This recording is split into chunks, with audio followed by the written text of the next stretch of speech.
ഞങ്ങൾക്ക് വിളിക്കാനൊരു ഉണ്ണിയേട്ടനില്ല. അതാണ് സങ്കടം. ഉണ്ണിയേട്ടനെ ഞങ്ങൾ പരിചയപ്പെടുന്നത്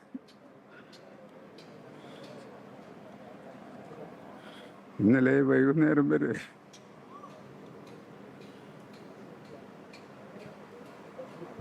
ഒപ്പമുണ്ടായിരുന്ന എനിക്ക് എൻ്റെ ജ്യേഷ്ഠ സഹോദരൻ നഷ്ടപ്പെട്ട വല്ലാത്തൊരു വേദനയാണ് ഉള്ളത്.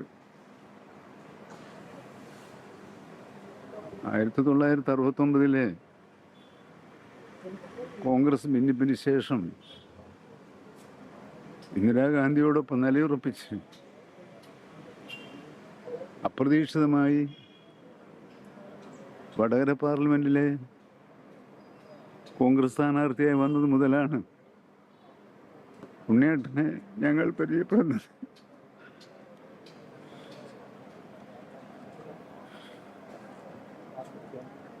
അന്ന് KPCC നിർദ്ദേശിച്ച സ്ഥാനാർത്ഥി അന്തരിച്ചുപോയ ശ്രീമതി ലീല ദാമോദര മേനോനായിരുന്നു.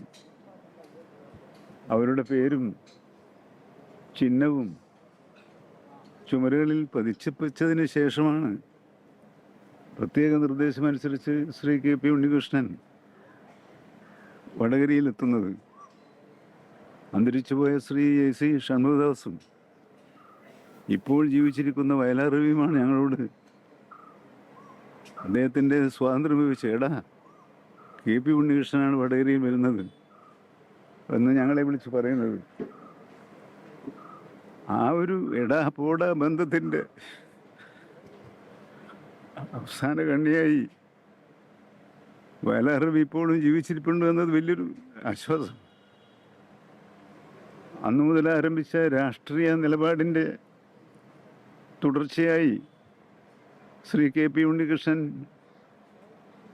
VP സിംഗിൻ്റെ നേതൃത്വത്തിലുള്ള ഗവൺമെൻറ്റിൽ അംഗമായി മാറുകയും ചെയ്തു. വടകരയിലെ ഓരോ പ്രവർത്തകനും അവരുടെ മനസ്സിൽ ശ്രീ KP ഉണ്ണികൃഷ്ണൻ ഉണ്ണിയേട്ടനായിരുന്നു. ഓരോരുത്തരെയും വ്യക്തിപരമായി തന്നെ സ്നേഹിക്കുകയും ചെയ്തിരുന്നു. അത്ര ഹൃദയബന്ധം കാത്തു സൂക്ഷിക്കാൻ അപൂർവം ചില നേതാക്കന്മാർക്കേ കഴിഞ്ഞിട്ടുള്ളൂ. അതിലൊരു ഉന്നതിയിൽ നിൽക്കുന്ന നേതാവാണ് ശ്രീ KP ഉണ്ണികൃഷ്ണൻ. പിന്നീട് അദ്ദേഹം കോൺഗ്രസിൽ ചേർന്നു. ശരിയാണോ തെറ്റാണോ എന്ന് ഇപ്പോൾ അദ്ദേഹം ആലോചിക്കുന്നുണ്ടോ എന്ന് എനിക്കറിയില്ല. എന്തായാലും അദ്ദേഹം അങ്ങനെ ഒരു തീരുമാനമെടുത്തപ്പോഴും അദ്ദേഹത്തിന് ഞങ്ങളെക്കുറിച്ച് നല്ലതുപോലെ അറിയാം. ഞങ്ങളൊരു രാഷ്ട്രീയ നിലപാടിൽ മാറ്റം വരുത്തുന്നവരല്ല എന്ന്. ആ ഒരു താല്പര്യം എന്നോട് പറയുന്നതിന് വേണ്ടി 5 ദിവസം എന്നോട് ഡൽഹിയിൽ താമസിക്കാൻ പറഞ്ഞാൽ നിന്നോട് സംസാരിക്കാനുണ്ട് ഇന്ന് പോണ്ട എന്ന് പറഞ്ഞ ട്രെയിൻ ടിക്കറ്റ്, അന്ന് ട്രെയിനാണ്, ടിക്കറ്റ് മാറ്റി ബുക്ക് ചെയ്യിപ്പിച്ച് അവസാനം ഒടുവിൽ മനമെല്ലാം മനസ്സോടെ ശശി എനിക്കിങ്ങനൊരു പ്രശ്നമുണ്ട്, ഞാനിങ്ങനെ ചർച്ചകൾ നടത്തുകയാണ്. അപ്പോൾ ഞാൻ ഉണ്ണിയേട്ടനോട് പറഞ്ഞു, ആര് കൂടെയുണ്ട് എന്ന് നിങ്ങൾ നോക്കേണ്ടതില്ല, നിങ്ങൾ അങ്ങനെയല്ല തീരുമാനമെടുക്കാറ്. നിങ്ങൾക്ക് ശരിയാണെന്ന് തോന്നുന്ന തീരുമാനം നിങ്ങൾ എടുക്കുക. അപ്പോൾ എന്നോട് പറഞ്ഞു അങ്ങനെയല്ല, എന്നോടൊപ്പം നിങ്ങളെല്ലാവരും വേണം. ഞാൻ പറഞ്ഞു അതുണ്ടാവില്ല, നിങ്ങൾ പ്രതീക്ഷിക്കുന്നവരുണ്ടാവില്ല, എന്നാൽ പ്രതീക്ഷിക്കാത്തവരുണ്ടാകും. അതാണ് രാഷ്ട്രീയം. പിന്നീട് എന്നെ കാണുമ്പോൾ എപ്പോഴും പറയാറുണ്ടായിരുന്നു, നീ പറഞ്ഞത് അത്ര ശരിയാണ്. 1 മാസം മുമ്പെയാണ് ഞാൻ അദ്ദേഹത്തെ ഇവിടെ വന്ന് കണ്ടത്. അന്ന് തന്നെ വലിയ ക്ഷീണമായിരുന്നു. പക്ഷേ വരുന്നതിനൊരു മടിയെന്താന്ന് പറഞ്ഞാൽ ഒരുപാട് നേരം സംസാരിക്കണം. ഞാനാണെങ്കിൽ വന്ന് അദ്ദേഹത്തെ ഒന്ന് കണ്ടുപോവുക എന്ന ലക്ഷ്യം വെച്ചായിരിക്കും ഇവിടെ കയറി വന്നത്. പക്ഷേ അദ്ദേഹത്തിന് പെട്ടെന്ന് പോകുന്ന ഇഷ്ടമല്ല. അദ്ദേഹത്തിന് ജഗ്ജീവൻ റാമിൻ്റെ കഥ പറയാനുണ്ട്, താരകേശ്വരി സിന്നയുടെ കഥ പറയാനുണ്ട്, മമതാ ബാനർജിയുടെ കഥ പറയാനുണ്ട്, സിദ്ധാർത്ഥ ശങ്കർ റേയുടെ കഥ പറയാനുണ്ട്. ഇങ്ങനെ പല കഥകളും അദ്ദേഹം പറയും. ആ കൂട്ടത്തിൽ ശ്രദ്ധിക്കേണ്ട ഒന്ന്, അന്തർദേശീയ കാര്യങ്ങളിൽ ഇത്രയേറെ പരിജ്ഞാനമുള്ള മറ്റൊരു നേതാവിനെ ഞാൻ കണ്ടിട്ടില്ല. കാണാപ്പാഠമാണ് അദ്ദേഹത്തിന് അതെല്ലാം.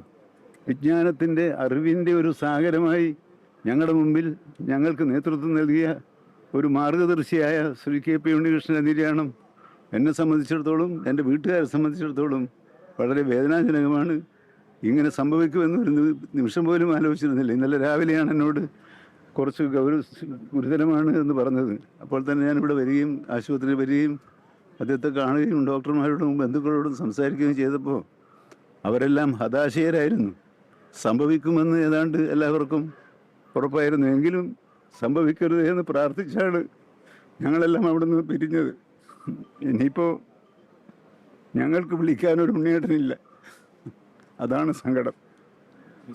കോൺഗ്രസിലേക്ക് തിരിച്ചെത്തിയതിനു ശേഷവും അദ്ദേഹം അവഗണിക്കപ്പെട്ടിരുന്നു. കൃഷ്ണകാലമൊക്കെ 10-30 വർഷക്കാലം അദ്ദേഹം രാഷ്ട്രീയത്തിന് അപ്രസക്തമായി നിൽക്കുന്ന സാഹചര്യമുണ്ടായിരുന്നു.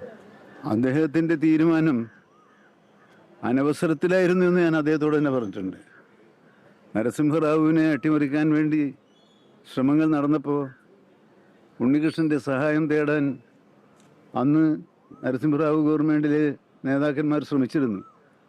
പക്ഷേ ആ ശ്രമത്തോട് അദ്ദേഹം അനുകൂലിക്കുമോ ഇല്ലയോ എന്ന് തീരുമാനിക്കുന്നതിന് മുമ്പ് തന്നെ ജാർഖണ്ഡ് മുക്തി മോർച്ചയെ കൂടെ നിർത്താൻ അന്നത്തെ കേരളത്തിലെ കോൺഗ്രസ് ലീഡർ ശ്രീ കെ കരുണാകരൻ ശ്രമിച്ചതിൻ്റെ ഫലമായി അവർക്ക് പിന്നെ ഉണ്ണികൃഷ്ണനെ ആവശ്യമില്ലായിരുന്നു. അപ്പോൾ ഞാൻ പറഞ്ഞു, ആവശ്യമില്ലാത്ത സമയത്ത് അനാവശ്യ സ്ഥലത്ത് കയറി ചെല്ലുന്നതുകൊണ്ട് ഗുണമുണ്ടാവില്ല എന്ന്. ഞാനത്ര വലിയ ഉപദേശകനൊന്നുമില്ല, എന്നാലും എൻ്റെ അഭിപ്രായം അദ്ദേഹം കേൾക്കാറുണ്ട്. എൻ്റെ അഭിപ്രായം ഇതാണ്: ഉണ്ണിയേട്ടൻ തെറ്റായ സമയത്താണ് തീരുമാനമെടുത്തത്. നിങ്ങളെ ആവശ്യമുള്ള സമയത്ത് തീരുമാനമെടുക്കാതെ നിങ്ങളുടെ ആവശ്യമില്ലാത്ത സമയത്ത് തീരുമാനമെടുത്തത് ഒരിക്കലും താങ്കൾക്ക് ഗുണകരമാവുകയില്ല എന്ന് പറഞ്ഞു. പിന്നീട് തെരഞ്ഞെടുപ്പിൽ മത്സരിക്കാൻ വന്നപ്പോൾ ഞാൻ പറഞ്ഞു, ഉണ്ണിയേട്ടന് വടകരയല്ല നല്ലത്, കോഴിക്കോടാണ് നല്ലത്. കാരണം അപ്പോൾ എന്നോട് പറഞ്ഞു അങ്ങനെയല്ല. ഞാൻ പറഞ്ഞു അതല്ല സ്ഥിതി, അവിടുത്തെ വടകരയിലെ സ്ഥിതി താങ്കൾ വിചാരിക്കുന്ന പോലെയല്ല.